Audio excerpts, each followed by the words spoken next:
if you hand two people the exact same packet of seeds, you'd expect them to end up with identical gardens, right?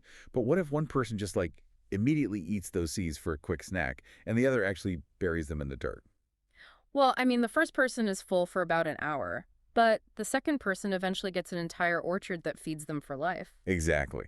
And that dynamic is kind of the entire focus of today's deep dive. We're looking at a stack of sources centered around, Robert Kiyosaki's financial philosophies. Yeah, we're basically decoding the biggest mistakes keeping people broke. Like why two people earning the exact same salary end up with totally different financial futures. One is just trapped paycheck to paycheck, and the other is building serious wealth. Right, because wealth building isn't really about the raw math of your salary, is it? Not at all. It's a fundamental shift in how you look at time and resources. So let's get into the mechanics of that.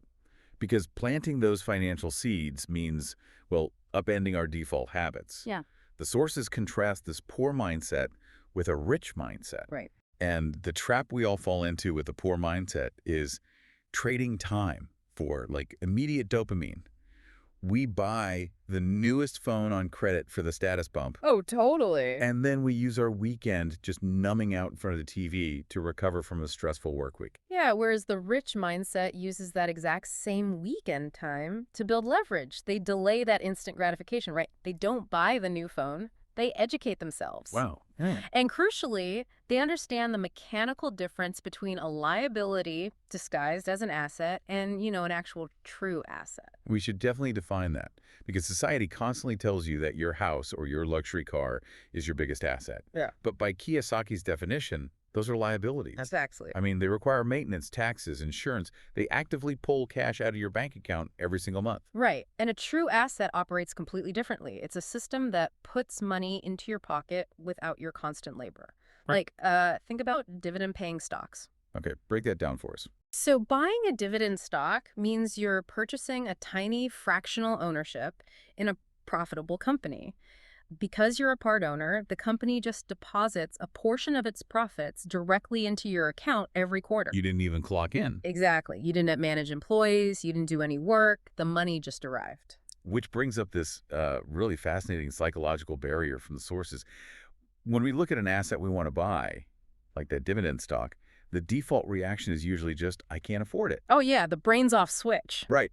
Saying that literally shuts your brain down. It's a declarative statement, so your cognitive load just drops to zero. You don't have to think anymore. But if you flip that to a question like, how can I afford it? Yeah. You trigger your brain's problem-solving state. Right. Suddenly your brain starts scanning for extra hours you could work or, unnecessary subscriptions you could cancel. You transition from being a passive victim of your bank balance to an active creator of it. That shift from passive to active fundamentally changes how we view opportunity, too. The default scarcity mindset treats wealth like a game of musical chairs. Yeah, playing not to lose. Exactly.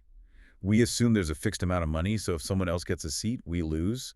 It breeds all this jealousy and fear. But the abundance mindset realizes the game isn't fixed at all. You don't have to fight over the existing chairs. You can just, build a new chair factory. I love that. Wealth can be created through collaboration. And because of that belief, your relationship with failure totally changes. Okay, but I need to challenge this part of source material. Sure. The sources praise taking calculated risks and failing forward, while critiquing playing it safe. But if you're listening to this and you're barely making rent, playing it safe isn't a choice, it's survival. That's a really fair point. Right. Telling someone who is completely broke to take financial risks sounds incredibly reckless. How do you fail forward when failing means eviction? That is the perfect distinction to make, because taking a calculated risk does not mean gambling your rent money on some volatile stock. Okay. The sources are advocating for asymmetric risk. If you have no capital, your risk is just your time. Oh, I see. Yeah, if you spend 100 hours learning basic coding or starting a tiny service business on weekends and it completely fails, what did you actually lose? You just lost some free time. Exactly, you didn't lose your apartment. But if it succeeds, your income potential permanently changes. Playing it entirely safe and doing nothing guarantees you just stay stuck. So the action plan for you, listening right now, starts entirely in your head. Audit your thoughts this week. Catch yourself the moment you say, I can't, and force yourself to ask, how can I? Yeah, look at where your money is flowing. Are you buying things that drain your pocket or taking that asymmetric risk to start acquiring things that fill it? It all comes back to that opening analogy, the choice to plant rather than Mm. consume. 100%. And consider this before we go. If you adopt these mindset shifts, the impact goes way beyond your own bank account. Think about the next generation. Oh, that's such a good point. Kids don't internalize our lectures about money. They internalize our anxieties at the grocery store or our excitement about a new investment. If you never change your relationship with scarcity and risk, what invisible mindset are you silently passing down to them?